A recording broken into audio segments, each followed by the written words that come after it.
हर महादेव. दीक्षा किचनमध्ये तुमचं सर्वांचं स्वागत. आज आपण बनवणार आहोत फुनके. अगदी सोपे आणि पटकन होणारी अशी रेसिपी आहे. चला बनवूया. फुनके बनवण्यासाठी मी इथे तूर डाळ घेतली आहे 2 वाट्या, छान 5 तास भिजून घेतली आहे. 1 वाटी चवळीची डाळ घेतली आहे, ही पण 5 तास भिजून घेतली. आणि अर्धी वाटी मुगाची डाळ घेतली. ह्या डाळी आपल्याला मिक्सरमध्ये वाटून घ्यायच्या आहे बारीक. थोडीशी तूर डाळ घातली, थोडीशी चवळीची डाळ टाकते, थोडीशी मुगाची डाळ टाकते.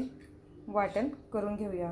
वाटताना थोडंसं पाणी घालायचं, जास्त नाही, एकदम थोडंसं घातलं. हे बघा असं वाटून घ्यायचं.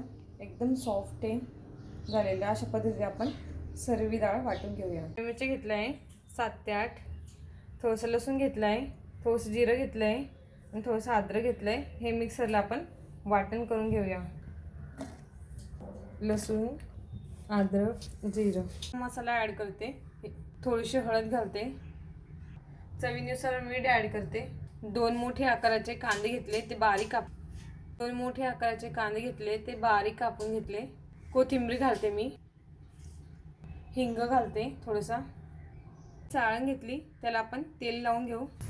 सर्व साईडने तेल लावून घेतलं. सगळं एकजीव करून घेऊ आपण छान.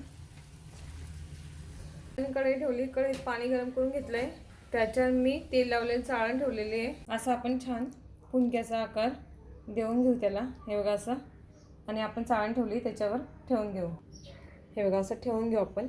अशा पद्धतीने आपण सर्व करून घेऊ. आणि असे ठेवून घेतले सगळे फुनके. आता त्याच्यावर मी 10 मिनिटासाठी ताट ठेवते आणि गॅस फ्लेम 10 मिनिटं आपण ठेवूया. 10 मिनिटं झाले, आपण बघून घेऊया.